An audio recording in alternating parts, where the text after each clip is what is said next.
নমস্কার। আজকে এইখানে যে ৪ জনকে দেখা যাচ্ছে, সেই ৪ জনকে সিনেমাতে দেখা যাবে না এবং তাদের দেখা যায়ও না। আমার এদিকে বসে আছে প্রতীক। প্রতীক অনেকদিন পরের চিফ অ্যাসিস্ট্যান্ট ডিরেক্টর। আমার সঙ্গে মানে যবে থেকে আমি কাজ করছি, আমরা একসঙ্গেই কাজ করছি ২০১৬ থেকে। এইদিকে বসে নন্দিনী স্টাইলিংটা করেছে পুরো ছবির। আর নন্দিনী আমার সঙ্গে অঙ্ক কঠিনেও কাজ করেছিল। সঞ্জয়, অনেকেই আমাকে প্রশংসা করেছেন বা লেখালেখিও করছেন। পুরো আর্ট ডিরেকশনের কাজটা করেছে সঞ্জয়। সঞ্জয়ের সঙ্গে আমার প্রথম কাজ, সেটা একটা দারুণ এক্সপিরিয়েন্স। এবং এই আলোচনা শুরু হওয়ার আগে খুব অনেক দিন পর সিনেমা এই নিয়ে আলোচনা থেকেও সবাই যে ডিপার্টমেন্টে বিলং করি, সেই ডিপার্টমেন্টগুলোতে তো আসার প্রচুর মানুষের ইচ্ছে চাহিদা মারাত্মকভাবে থাকে। সেইটা একটু আলোচনা করার ইম্পর্টেন্স আছে। আমি একটু সঞ্জয়কে দিয়ে শুরু করি। ওর গেঞ্জিটাতে লেখা আছে, ওইটা একটু আলাদা করে দেখানো হোক। মাথার ওপরে ছাদ থাকলে কি বাড়ি বলা যায়।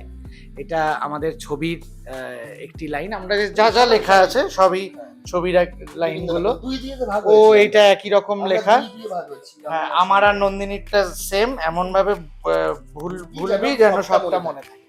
তো এই লাইনগুলো আছে আর কি। তো ওকে এই প্রশ্নটা, যে গেঞ্জিটায় লেখা মাথার উপরে ছাদ থাকলে কি বাড়ি বলা যায়, একটা আর্ট ডিরেক্টরের জন্য একটা কষ্টের লাইন। হ্যাঁ, সত্যিই তো, মাথার উপরে শুধু ছাদ থাকলে তো আর্ট ডিরেক্টর বাড়ি বলতে পারবে না। তাহলে আর্ট ডিরেক্টরের কাছে কি এই প্রশ্নের উত্তর কি, মাথার উপরে ছাদ থাকলে কি বাড়ি বলা যায়? অ্যাকচুয়ালি শুটিং পার্সপেক্টিভ দিক থেকে দেখলে মাথার উপর ছাদ থাকলে যায় না।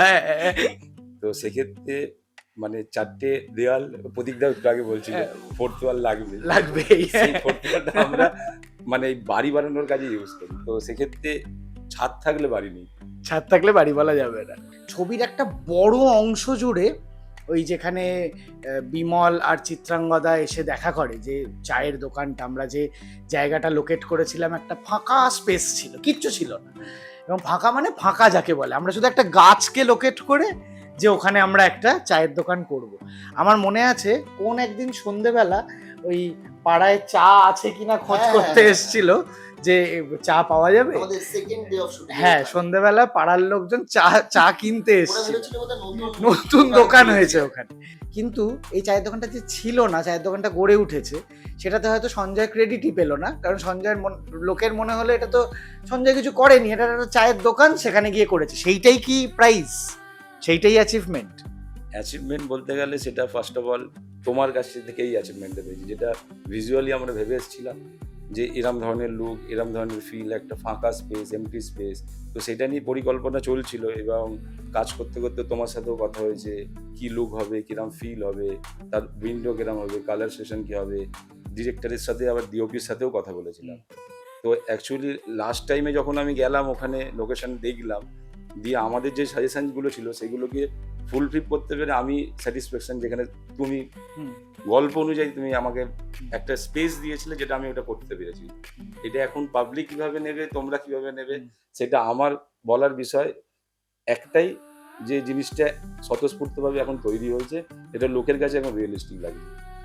হ্যাঁ, মানে লোকের কাছে মনে হতে পারে যে এটা তো সেটই না, সেটাকেও তো অ্যাওয়ার্ডই মনে হবে। সেটাও তো একটা প্রাপ্তি। সেটা আমার কাছে প্রাপ্তি, যে এটা সেট না, মানে এটা অরিজিনালিটি, মানে ওই জায়গা থেকে প্রাপ্তি। আচ্ছা, এই যে এখন প্রচুর ছেলে মেয়ে যারা, মানে তুমি নিজেও আঁকার স্টুডেন্ট ছিলে, কারণ আমি দেখেছি সঞ্জয়ের একটা দারুণ আমার সুবিধা হয়েছিল।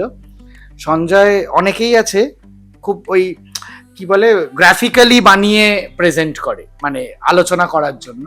সঞ্জয় সেটা করে হচ্ছে বড় খাতায় এঁকে প্রেজেন্ট করে, হাতে এঁকে, যে এইরকম এটা ভালো লাগছে না, তাহলে আবার পাতা উল্টেও, যেহেতু আঁকতে ভালোবাসে এবং আঁকতে পারে ভালো, বা আঁকতে আমিও ভালোবাসি কিন্তু পারি না, সেটা আলাদা ব্যাপার, কিন্তু ভালোবাসে এবং পারেও।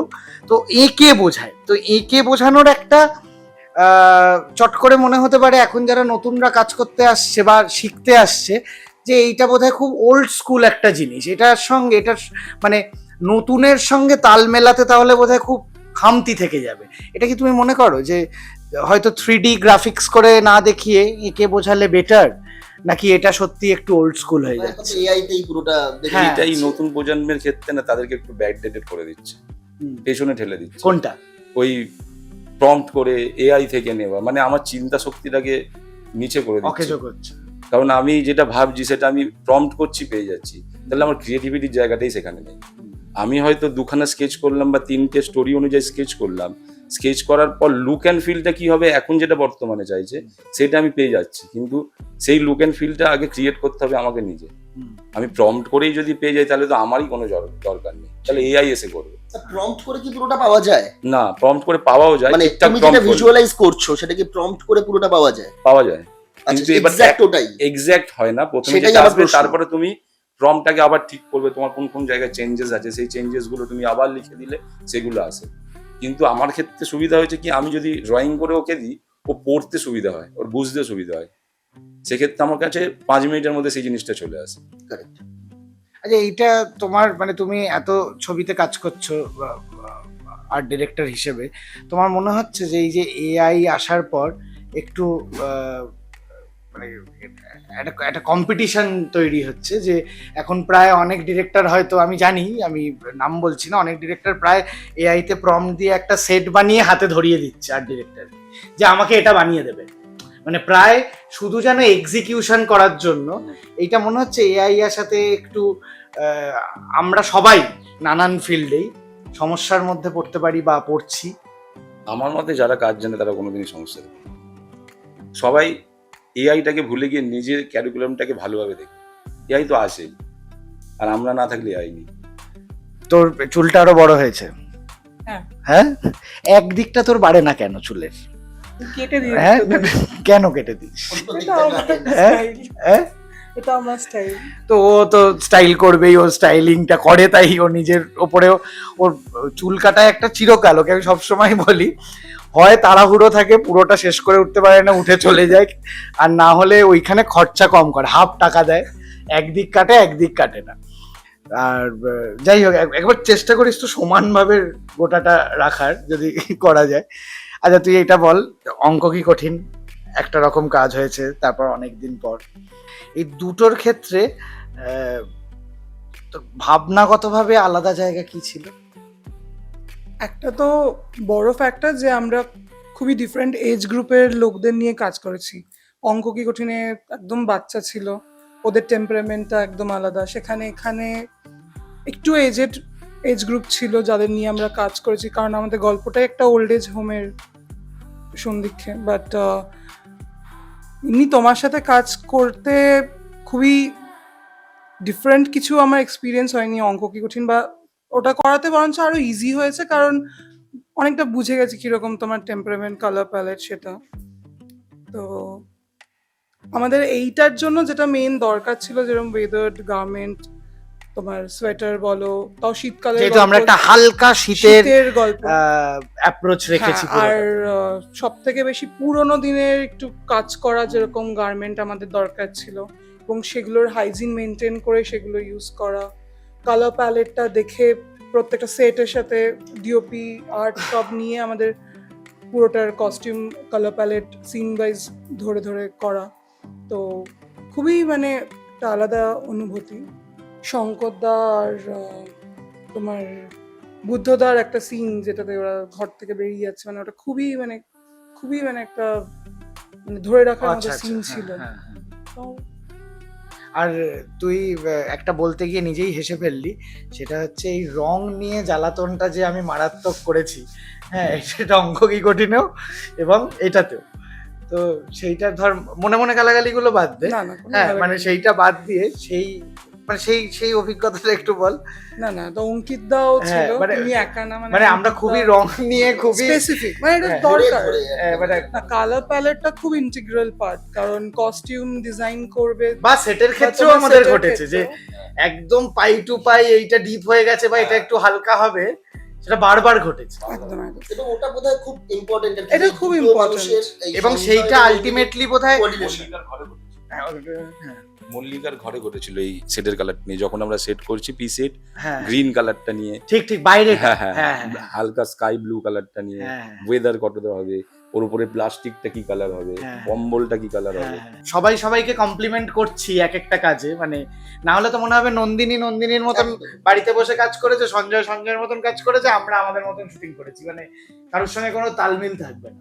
হ্যাঁ তুই বল, যেটা বলছিলি কালারটা নিয়ে। মানে কালার থিওরিটা খুবই ইম্পর্টেন্ট শুটিং এর ক্ষেত্রেও, কারণ তোমার ক্যামেরাতে তুমি ইনফ্যাক্ট এরপরে এডিট করছো কোন টোনে, সেটাও খুব ইম্পর্টেন্ট, ওটাও তোমরা মাথায় রেখে অনেক সময় আমরা কস্টিউম করি।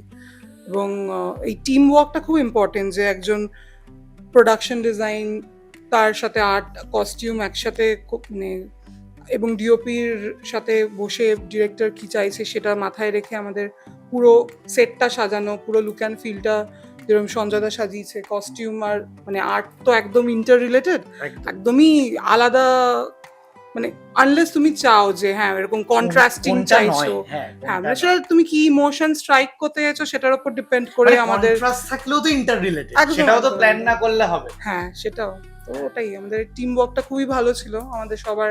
যে আমরা দুটো নিয়ে খুব ঝগড়া বাঁধে, যে একটা হচ্ছে কালার কতটা ওয়েদার্ড হয়েছে বা কতটা রিয়েলিস্টিক, এবং কালার প্যালেট, আর তার সঙ্গে slash material of the cloth, যে থিয়েটারের ক্ষেত্রেও বা ফিল্মের ক্ষেত্রেও, থিয়েটারের ক্ষেত্রে একটু আলাদা ঘটে ঘটনাটা, যে ফিল্মের ক্ষেত্রে material of the cloth important, প্রচন্ড ইম্পর্টেন্ট, টেক্সচারটা খুব ইম্পর্টেন্ট। সেটা তুমি যে কোনো মিডিয়ামে, তুমি এখন থিয়েটারে বলছো বা মুভিতে, মানে লাইটটা কিরম হচ্ছে তার উপর ডিপেন্ড করছে তোমার টেক্সচারটাতে কিভাবে লাইটটা রিফ্লেক্ট করবে, তো তুমি সেইভাবে টেক্সচারটা চুজ করবে।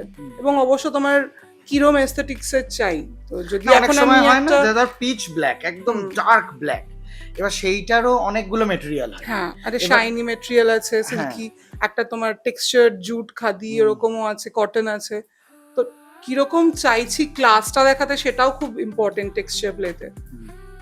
আর অনেক সময় এটা হয় যে ধর এই যে গরমকালে শুটিং হচ্ছে মানে, এবং কিন্তু একটু মোটা কিছু দিতে হয়েছে, যেটা পড়া হয়েছে হয়তো অ্যাক্টরের কষ্ট হচ্ছে, এবং অ্যাক্টরের কষ্ট হয়ই নানান ক্ষেত্রে, কিন্তু তুই কম্প্রোমাইজ করিসনি, বলেছিস ওই মোটাটাই করতে হবে।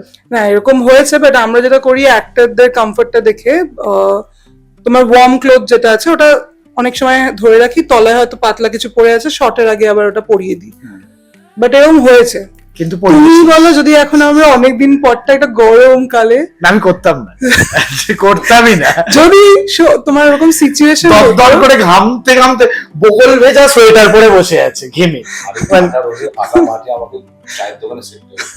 হ্যাঁ এই সময় ভাবো এই জুন মাসে ওইখানে আমরা শুট করছি, ওখানে শুট করছি, অজ্ঞান হয়ে পড়ে থাকতো। হ্যাঁ। আমার ধারণা আর্ট ডিরেক্টর কয়েকজন অজ্ঞান হয়ে পড়ে গেছে। ছেড়েই দাও, যারা আমাদের ইয়ে আছে, সেটিং আছে, কার্পেন্টার আছে, Exactly. তারা ওই রোদে কিভাবে কাজ করতো। অসম্ভব। প্রোডাকশন থেকে যদি একটা টেন্ট চাইছিলাম, টেন্টও তো কাজও আসতো না, পাখা কোথা দিয়ে পেতো। এর সাথে আমার এটা হ্যাঁ নিয়েই নাও হাত চালে সুবিধাই হবে। প্রতিকার আমি তো অনেক দিন ধরেই কাজ, খেলার মাঠ সব জায়গায় আরো নানান ক্ষেত্রে এক জায়গায় ঘোরাফেরা করি। তবে তুমি বল, আমি কোনো প্রশ্ন করছি না, এই যে প্রশ্ন একটা করব, অন্য প্রশ্ন। আমার তো বেশ অনেকদিন মজা লাগছে এই যে আমাদের রোলটা পরিবর্তন হয়েছে, রোলটা পরিবর্তন, বেশ আমার দারুণ লাগছে। এই যে এদিকে বসে আছি, হ্যাঁ। বেশ সেটা ভাব গুরুগম্ভীর ভাবসাব নিয়ে বেশ তাকিয়ে তাকিয়ে কথা বলছি, ওদিকে থাকি যখন তখন তো বলি এটা করো ওটা করো সেটা করো, হ্যাঁ হ্যাঁ। মানে আমাদের কেউ বলছে না, নিজেদের মতো বলছি। এই যে আমরা একটু আগে বসেছিলাম, যারা ছিলেন সবাই এসে বললেন একটা বালিশ নিয়ে বালিশ নাও, এটা বা একটা চটি তুলে নিয়ে, হ্যাঁ। মানে যেটা আমরা করে থাকি এক্স্যাক্টলি। তো সেটাতে আমার প্রথমত সেটাতে দারুণ লাগছে আমার, যে ঠিক আছে চলো। আর অনেকদিন পরের অভিজ্ঞতা, অনেকদিন পরে অভিজ্ঞতা কি, মানে অনেকদিন পর পর তোমার সাথে একটা করে কাজ করি, সেটাকে তাইও তো অনেকদিন পর পর, সেটা আলাদা ব্যাপার। মানে আমি ব্যক্তিগতভাবে মানে তোমার সাথে আমার ব্যক্তিগত যে সম্পর্ক, আর তুমি আমাকে বেশ কিছুদিন আগে জানাতে থাকো যে এইটা সময় হচ্ছে প্রতীক, দেখে নাও। এগোচ্ছে, কথা এগোচ্ছে, কথা এগোচ্ছে, তাহলে কি ঠিক আছে, হবে জানি না, কথা ওই সময়টা এগোচ্ছে। তাহলে আমি একটু কথা এদিক ওদিক করে রাখি, করে করে আমরা ফাইনালি এক জায়গায় হয়ে যাই। অনেকদিন পরে এমন ঘটেছিল, আমিও খুব ভেঙে পড়েছিলাম, প্রতীকও হ্যাঁ, খুব ভেঙে হ্যাঁ। পড়েছিল, প্রায় লাস্ট মোমেন্ট অব্দি প্রতীক শেষ কাজ মুহূর্তে। করতে পারবে না, অনেকদিন হ্যাঁ, পরে এরকম একটা সিনারিও দাঁড়িয়েছিল, ওটা একটা প্রি কমিটমেন্টের জন্য। Correct. আর আমাদেরও এই কাজের ক্ষেত্রে যা হয়, সবসময় যে ডেডলাইন গুলো প্ল্যান হয় সবসময় যে না, না, এক্স্যাক্টলি সেটা ঘটে তা নয়, নানান অনেক কঠিন অবস্থার মধ্যে তো আমাদের কাজ হয়, বা কাজটা ফাইনালি হবে কি নাও বোঝা যায় না, হলেও কি দাঁড়াবে, মানে অনেক কিছু ঘেটে থাকে। তো সেইটা হতে হতেও শেষ পর্যন্ত ঢুকে বললাম, হ্যাঁ, মানে সেই শেষ মুহূর্তে ঢুকেছি আমি। রাইট, মানে তোমাদের আমার মনে আছে যে তারপরে মানে প্রি প্রোডাকশনটা তো আমাদের এখানে খুব ইম্পর্টেন্ট একটা বস্তু। মানে সেইখানে আমরা তো যে কোনো কাজই আমরা যখন একসাথে করি, সঞ্জয়ের সাথে প্রথম মানে এই টিমে আমরা প্রথমবার, নন্দিনীর সাথে আগে একটা কাজ করেছি আমরা, মানে আমরা অ্যাটলিস্ট 2 মাসের একটা প্রেপ রাখি মিনিমাম। এই ছবিতে মানে এই ছবিতে আমি 1 মাসের বেশি পেয়েছি, তো ফাইনালি হয়ে গেল। ওটা একটা মানে রাতারাতি অভাবনীয় একটা ব্যাপার আর কি। রাতারাতি। তো যাই হোক। আচ্ছা, একটা জিনিস বলো, এই যে মানে একদম মানে তুমি যে পথটা হোল্ড করো এত বছর ধরে, মানে তুমি তো একাধিক মানুষের সঙ্গে কাজ করেছো, প্রচুর সিনিয়র মানুষজনদের সঙ্গে কাজ করেছো, করছো, এই যে একটা কঠিন দায়িত্ব কাঁধে থাকে, যেটা ডিরেক্টর প্রায় মনে রাখে না, ভুলে যায়, জানে কারণ আমার সঙ্গে প্রতীক আছে, অমুক আছে, এরকম, মানে আমি শুধু প্রতীক বলছি, হ্যাঁ, এরকম একদম, আরো আমাদের অনেকজন, আমাদের সবাই খুব সবাই, হ্যাঁ, এবং খুবই ভালো, এবং সবাই। পুরো ভরসা করে। আমি একটা ছোট্ট অভিজ্ঞতা বলছি, তারপরে আমি এই প্রশ্নটা করছি। ও একবার অঙ্ক কি কঠিন শুটের সময় বোধহয়, মনে থাকবে হয়তো, একটা সিন বিকেলবেলা করছি, সন্ধ্যেবেলাও সিন ছিল, ও হঠাৎ আমাকে এসে বলল, সৌরভ এই সিনটা করে প্যাক আপ করে দাও। এটা অঙ্কই কঠিনই তো, খোলামকুচি। হ্যাঁ, তো যাই হোক, বললো সৌরভ এই সিনটা করে প্যাক আপ করে দাও। আমি ভাবছি এই কম দিনে শুটিং, তাও আবার এরপরে সিন আছে, কি বলছি, প্যাক আপ করে দিতে বলছে কেন? এবার এইটা খুব ইম্পর্টেন্ট, আমি অন্ধের মতন ভরসা করি। ও হ্যাঁ বলেছে ব্যাক আপ করতে, মানে আমি ব্যাক আপ করবোই, তারপরে মিটিং করতে বসবো, এ তুমি কি করলে, কেন ব্যাক আপ করলে, যাই হোক সেটা আলাদা ব্যাপার। কিন্তু সেই ব্যাক আপটা করে দেওয়াতে আমি দেখছি এই কেন কমিয়ে দিচ্ছে, বলছে পরে কালকে তো অনেক চাপ আছে, বলছে না কালকে তো আমি অল্প অল্প করে আগে একদিন করে তোমাকে সিনগুলো করিয়ে নিয়েছি, ওগুলো হয়ে গেছে, এগিয়ে গেছে, আমাদের একটা দিন বেঁচে আছে এখন, মানে একটা দিন কমে গেল, মানে সেটা আমাদের অনেকদিন পরেও ঘটেছে, সেটা আমাদের ওই অল্প অল্প করেও সিন কিভাবে কোন দিন প্লেস করে দিচ্ছে, সেইটা আমি আগের রাতে বুঝতে পারছি যে কালকে একটা করে সিন বেড়ে গেছে এবং একটা দিন কমে গেল।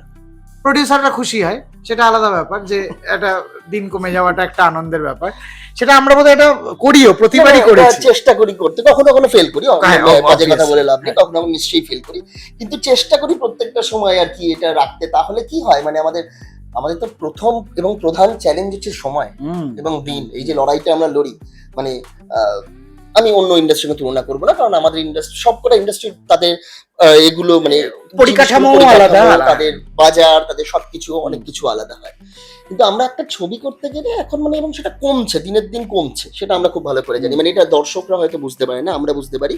যখন আজ থেকে 15 বছর আগে আমি যখন কমার্শিয়াল ছবিগুলো একদম ফুল অন কমার্শিয়াল, ধুমধারাক্কা দারুণ কমার্শিয়াল ছবিগুলো যখন করতাম, তখন সেগুলো 70 দিন 75 দিন 80 দিনের শিডিউল থাকতো। সেই কমার্শিয়াল ছবিগুলো এখন এসে দাঁড়িয়েছে ধরুন 25-30 দিনে।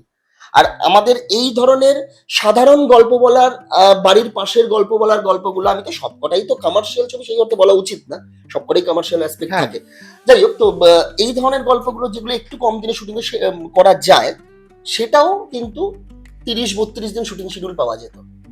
এখন সেটা আমরা এই ছবিটা অনেকদিন পর আমরা করেছি 13 দিন, ছিল 14 দিন হওয়ার কথা ছিল, ওটা আমরা সবাই মিলে চেষ্টা করি, সেটা সমস্ত ডিপার্টমেন্ট, সেটা কারোর একার কোনোভাবেই ক্রেডিট হতে পারে না, সমস্ত ডিপার্টমেন্ট, মানে যে ডিপার্টমেন্টগুলো এখানে নেই, আমাদের 4 জন বা 3 জন বাদ দিয়ে, তো ধরুন প্রোডাকশন ডিপার্টমেন্ট থেকে যে সাপোর্টটা পাওয়া যায়, সেটা খুব চোখে দেখা যায় না, যে অমুক জায়গায় তোমরা গিয়ে একটু ওই সেটটা একটু দেখে নাও তো, ওই জায়গাটা লোকগুলোকে একটু সরিয়ে দাও, ওখানে হয়তো মেলা হয়ে রয়েছে, আমরা জানি না, মানে আমরা জানি, কিন্তু ওই জায়গায় প্রোডাকশনের 4টা লোক গিয়ে দৌড়ে ওই জায়গাটা খালি করে দিল, তবে আমরা গিয়ে কিন্তু টাইমে শুটিংটা করতে পারলাম।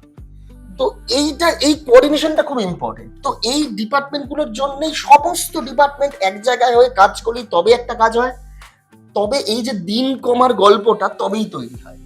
যদি আমি ওকে বলি যে ভাই কালকে অমুক একটা সিন আজকে করবো, তুই কস্টিউমটা রেডি রাখিস, ও যদি রেডি না রাখে তাহলে করতে পারবো না আমি সিন, বা সেটা সঞ্জয়ের সঙ্গে হয়েছে যে ওইটা আজকে ওই ঘরটা আজকে করে নেব, ওই ঘরটা ভাই দেখে দে সঞ্জয় কি করে করবো, প্রদীপদা কি করে করবো, আরে ভাই ঘাড়ের উপর উঠে গেছি, ভাই ঘাড়ের উপর উঠলো, ফাইনালি ও ডেলিভারি দিয়েছে আমাকে। আচ্ছা প্রতীক, কেমন একটা লাস্ট প্রশ্ন ছিল, সেটা অনেকদিন পর সংক্রান্ত নয়, এই যে প্রচুর ইয়াং ছেলেমেয়েরা এখন তোমাকেও প্রচুর নক করে, আমাদের সবাইকেই করে, যে দাদা একটু অবজারভার হিসেবে কাজ করবো, হ্যাঁ, কারণ আমাদের এখানে অ্যাসিস্ট্যান্ট ডিরেক্টরদের কাট পাওয়ার একটা সমস্যা চিরকালীন চলছে, সেটা কবে গিয়ে সলভ হবে জানি না। যে অবজারভার হিসেবে কাজ করব এই যে, এবং অনেকেই মনে করছে যে হয়তো সে ইঞ্জিনিয়ার, তাতে কোনো অসুবিধা নেই, না না না, আমিও অ্যাকাউন্টেন্সি অনার্স, হ্যাঁ। Correct. তো এবং সে মনে করছে যে আমি প্রতীকদা তোমার সঙ্গে না আমি 4টে কাজ করি, থাকতে থাকতে আমি ঠিক শিখে নেব। এটাতে আমি কোনো ব্যক্তিগত ভুল দেখি না। তুমি এটাকে কিভাবে দেখো? এটা সম্ভব সত্যি একদম আউট অফ নোওয়্যার এসে 4টে কাজ করে থাকতে থাকতে শিখে নেওয়া যায়? এই বিষয়ে আমি যেটা বলতে চাই সেটা হচ্ছে যে আমার এখানে একটা বক্তব্য আছে, যার আটে হয় না তার আশিতেও হয় না। ঠিক আছে, এটা একটু নেগেটিভ ভাবে বললাম প্রথম কথাটা, কিন্তু পজিটিভ ভাবে আমি যদি বলি, খুব খুব বিখ্যাত এবং সিনিয়র একজন ডিরেক্টর রিসেন্ট মারা গেছেন। তো ওনার সাথে আমার একাধিক কাজ করা বা একটা কাজ করার অভিজ্ঞতা হয়েছিল। তো উনি উনি সবসময় এই কথাটা বলতেন যে ফিল্ম মেকিংটা কি জানো তো, ফিল্ম মেকিং হচ্ছে কমন সেন্স, আর কিচ্ছু লাগে না। তোমার যদি কমন সেন্স থাকে তুমি ছবিটা বানিয়ে ফেলতে পারবে। আমাদের সারা পৃথিবীর ইতিহাসে প্রচুর প্রচুর বড় বড় ডিরেক্টররা আছেন বা অন্য কোনো ডিপার্টমেন্টের ক্রিউরা আছেন যারা তথাকথিত ফিল্ম মেকিং না শিখে, তুমি তো ফিল্ম মেকিং শেখোনি কোথাও, এরকম তো অনেক আছে আমাদের ইন্ডাস্ট্রিতে রয়েছে। আমি বাইরে বাদ দিলাম, বাইরে কি যাচ্ছে, আমাদের টালিগঞ্জ ফিল্ম ইন্ডাস্ট্রিতে বিখ্যাত বিখ্যাত এবং দারুণ দারুণ আছেন যারা ফিল্ম ডিরেক্টর আছেন, যারা কোনদিন যাননি, ফিল্ম ইনস্টিটিউটে যান, তারা কাজ করতে করতে শিখেছে। তো এইটাও যেরকম সত্যি, মজাটা হচ্ছে যে ওই যে আমি আবার ফিরে আসি প্রথম কথাটা, যার আটে হয় না তার আশিতেও হয় না। যে প্রথম কাজ করতে আসছে তাকে না, তাকে এবং প্রত্যেককেই প্রথমে ভাবতে হবে এইটা আমার কাজ, আমার ছবি, এই সিনেমাটা আমার সিনেমা, ডিরেক্টর ওর নামও যেতে পারে, সিনেমাটা আমার সিনেমা। আমি 10টা ভুল প্রশ্ন করব, 10টা ভুল কথা বলবো, কিন্তু বলবো। এইটা যতক্ষণ না বলবে ততক্ষণ পর্যন্ত কাজটা হবে। কারণ 10টার মধ্যে একটা এমন কথা থাকতে বাধ্য, মানে মানে প্রবাবিলিটিতে থাকতে বাধ্য, মানে যেটা তুলে নিতে বাধ্য, এটা তুলে নিতে। আমার মনে আছে আমার যে টিমটা এই ছবির ক্ষেত্রেই একটা শিডিউলে মারাত্মক ফেসেছিলাম। আমার টিমে অরিত্র ছিল, আমার টিমে শঙ্খু ছিল, আমাদের মৌটুসি ছিল, আমাদের দীপ ছিল, দীপায়ন ছিল। আমি দীপায়ন নামটা সবার শেষে আনছি। দীপায়ন মূলত এই ছবিতে আর্ট এবং সাপোর্ট করেছে, আর্ট ডিপার্টমেন্টে আমাদের তরফ থেকে আর্ট দেখেছে। দীপায়ন কিন্তু শিডিউলে কোনোদিন জানে না, থাকে না, এবং দীপায়ন শিডিউল বানাতেও পারে না। আমি এবং অরিত্রই মূলত শিডিউলটা বানাচ্ছিলাম। আমরা মাথার চুলটা যখন ছিঁড়ছি তখন দীপায়ন এসে অদ্ভুত ভাবে এমন একটা সলিউশন দিল, যেটা খুব সহজ একটা সলিউশন, সেটা হয়ে গেল এবং সেটাই হলো। সেটা আমার মনে আছে। মানে এইটা না, মানে ওইটা করে যেতে হবে। যতক্ষণ না বুঝবে যে এটা, ভাববে যে এটা আমার ছবি, আমাকে আমার মতো করে বানাতে হবে, ততক্ষণ পর্যন্ত এটা হবে না। আর ওইটাই সবার ক্ষেত্রেই প্রযোজ্য আর কি, যে ওই মানে যেই থাকুক আর কি, যার আটে হয় না তার আশিতেও হবে না। যে প্রথমবার এসে ভাববে যে একটু লুকিয়ে থাকি সেটে, লুকিয়ে অনেকেই আছে যারা এসে সেটে লুকিয়ে থাকে, প্রথমবার কাজ করতে এসছে করে লুকিয়ে থাকে। তো সেটা করলেও হবে না, সামনে থাকতে হবে, বকা খেতে হবে, এই আলোচনাটা খুব ইম্পর্টেন্ট যারা নতুন। হ্যাঁ, আমি নতুনদের জন্য, নতুন মানে আমরাও নতুন, কিন্তু আমি বলছি ইয়াং যারা একদম 19, 20, 21, 22 তাদের জন্য, তাদের তুলনায় তো আমাদের তো কালে ভালোই হলো। সেটা বোঝা যায় না। না, এই আলোচনাটা বোধহয় খুব ইম্পর্টেন্ট হবে যারা 19, 20, 21, 22 আমাদের ছোট ছোট ভাই বোনেরা যারা ইনভলভ হতে চাইছে। সব প্রথমেই ভেবে নাও যে এটা আমার সিনেমা, ডিরেক্টরকে কি যা ইচ্ছে জিজ্ঞেস করো, যতই রাশভারী যতই গুরুগম্ভীর হোক, 10টা বকা খাও, কিন্তু জিজ্ঞেস করে যাও, তাহলে মানে সেটা আমি এখনো খাই। কেন খাবো, সবাই আমরা খাই, সন্দেহ খাই। হ্যাঁ, মানে এতে কোনো লজ্জাও নেই, ভুলও নেই। তো অনেকদিন পর জানি আমাদের সবার জীবনের গল্পের সঙ্গে খুব কানেক্টেড, ছোট ছোট ভাবে হলেও, নানান ভাবে হলেও সব চরিত্রগুলোর সঙ্গে কোথাও না কোথাও আমরা আছি প্রত্যেকে।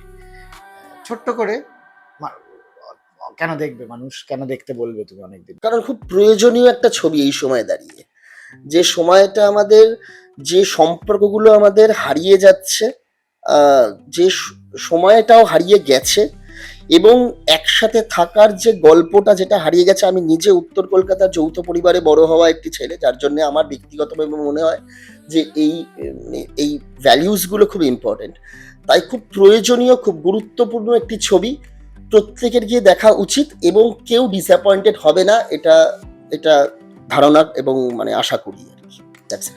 নন্দিনী, মানে অনেক ছোট ছোট মুহূর্ত আমরা এই ছবিটার মধ্যে তুলে ধরেছি, যেগুলো ভালো লাগা, ভালো থাকা সব নিয়ে আর কি, এবং একসাথে থাকা, যেটা বললো প্রতীকদা। তো এই ছবিটা দেখা উচিত সবার, এবং মা বাবা, বয়স্ক যারা আছে তারা তো খুবই রিলেট করতে পারবে, প্লাস আজকের দিনে বাচ্চারাও খুব রিলেট করতে পারবে, কারণ বাড়িতে আমাদের নানা রকম কাজের ক্ষেত্রে আমরা যেরকম বাড়িতে বাবা মাদের রেখে দিয়ে চলে যাই, তাদেরটা অনেক সময় ভাবি না, তো তাদের দিকটা খুব সুন্দরভাবে তুলে ধরা হয়েছে এই ছবিতে, এবং এই রিলেশনটা এখনকার মা বাবা আর বাচ্চাদের, তো এটা আমার মনে হয় সবার দেখে খুব ভালো লাগবে, আশা করছি আমরা সেটা। সঞ্জয়, এখানে আমার ছবিটা দেখার আমার তরফ থেকে বলতে চাই যে জীবনে না দুঃখ, কষ্ট, ভালোবাসা, আনন্দ অনেক জিনিস নিয়ে জীবনটা তৈরি হয়। এই গল্পটাতে না সেই জিনিসগুলো বলা আছে, যেগুলো বাচ্চা থেকে মানে সিনিয়ররাও দেখলে জিনিসটাকে ফেলে দেবে না, নিজের করে নেবে। ছবিটা দেখার মানে দেখতে আমি দর্শকদের অনুরোধ করবো এই কারণে। থ্যাংক ইউ সকলকে, থ্যাংক ইউ। আমরা আবার এইরকম আড্ডা, বাকি ডিপার্টমেন্ট আজকে সবাই নেই, তাদের সঙ্গেও আমরা খানিকটা এরকম আড্ডা দেব। আর আপনারা প্লিজ দেখবেন অনেকদিন পর আপনাদের সিনেমা হলে, কাছের সিনেমা হলে গিয়ে। Thank you very much.